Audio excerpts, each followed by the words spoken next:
Welcome to the Explainer. Today, we're opening up a highly classified case file that takes a very familiar childhood comfort and twists it into something literally out of a nightmare. We're doing a full threat analysis of a deeply bizarre internet anomaly known as SCP-3166. Get ready, because we are diving into some truly fascinating, albeit highly unsettling lore today. Okay, let's dive into this. We all know the classic Garfield, right? The harmless, lazy comic strip cat who absolutely hates Mondays, loves lasagna, and constantly annoys John and Odie. But then we have SCP-3166. Colloquially known on the internet as Gorefield, this is a violently demonic entity that takes that beloved feline and mutates it into an absolute monster. To really grasp the threat level here, we have to talk about its staggering physical scale. 6.9. That is the height of SCP-3166 in feet. So at an imposing 6 feet 9 inches, or about 2.1 meters tall, we are absolutely not talking about a cute ankle-high pet. This is a massive, looming physical presence that easily towers over the average person. And the physical composition of this monster, well, this is where things get incredibly grotesque. Field inspections have shown that the entity looks like a crudely made Garfield mascot costume, but it's actually constructed from legitimate real cat fur. Even more disturbing is its internal anatomy. Its entire innards, its internal organs, are made completely out of lasagna. It's this visceral, terrifying corruption of the cartoon cat's favorite food. Now, an entity like this doesn't just wander around aimlessly. Which brings us to our next big question. What actually triggers this terrifying creature to manifest in the real world? It basically hides in the shadows until one very specific condition is met. So the crucial point is, the manifestation trigger is tied directly to the real-world success of the Garfield comic strip. I'm completely serious. Whenever the Garfield media franchise starts performing poorly, whether that's critically or financially, Gorefield is summoned. It is an absurd, yet deadly serious condition where bad reviews or poor brand performance literally spawn a demon to defend the brand's honor. And once it's summoned, it operates with a highly specific hit list.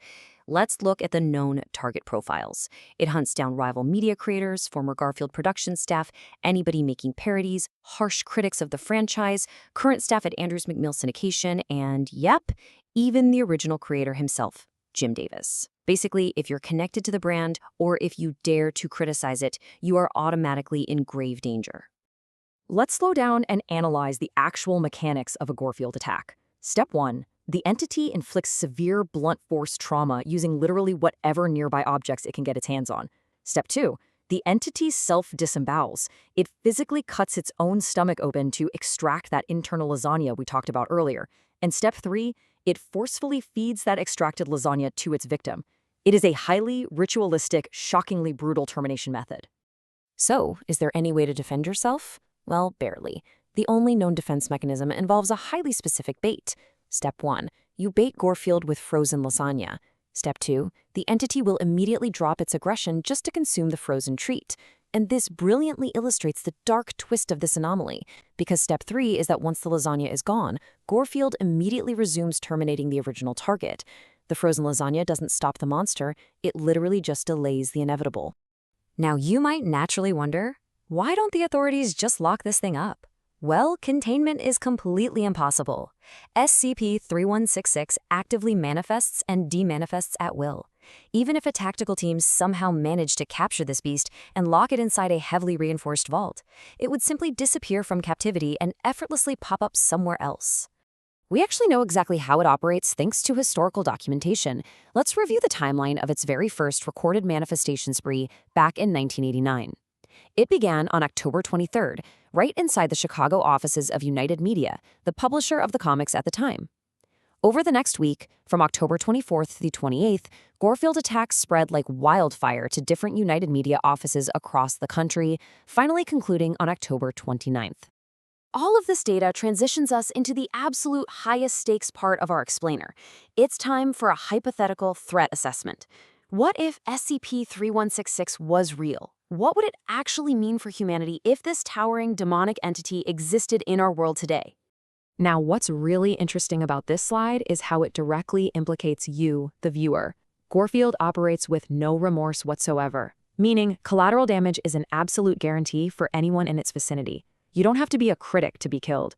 If an Andrews McMeal employee is targeted and you just happen to be grabbing a bite at the exact same restaurant as them, Gorefield will destroy you too, simply for being in the way of its mission. The numbers here reveal a terrifying randomness. Merely keeping quiet about Garfield does not keep you safe. While being the actual target represents a fraction of the danger, around 20%, a staggering 80% of the risk to the general public comes from simply being in the wrong place at the wrong time. If it's en route to its prey, anything in its path is destroyed. Think about it. In a world where this anomaly exists, our daily lives would drastically change. Global self-defense protocols would absolutely emerge, requiring everyday citizens to carry tactical frozen lasagna in their pockets at all times. It sounds completely absurd, I know, but when a 6'9" monster can pop out of thin air to attack the person standing next to you, a block of frozen pasta suddenly becomes a grim, necessary reality for survival. But humans are endlessly naturally curious, aren't we? Which introduces a horrifying geopolitical variable. Would the government deliberately try to summon this creature? Honestly, history tells us they probably would. They'd want to study it and figure out how to combat it. The bureaucratic steps would be chillingly clinical. First, the government orders a citizen to publicly speak poorly of the Garfield franchise. Second, Gorefield inevitably manifests in response. Third, because containment is literally impossible, that citizen is essentially sacrificed just so officials can observe the anomaly. Millions of dollars and countless human lives would be wasted trying to understand a beast that defies all logic. Let's move to and see how this builds into a much-needed reality check. Thankfully, Gorefield is simply a figment of imagination. At least, I hope so.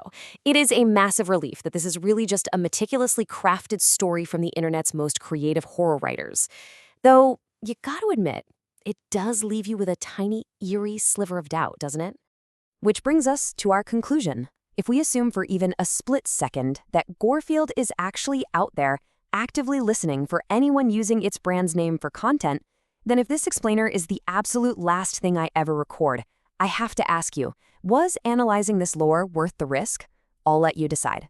Stay curious, keep learning, and maybe keep a frozen lasagna in the freezer, just in case.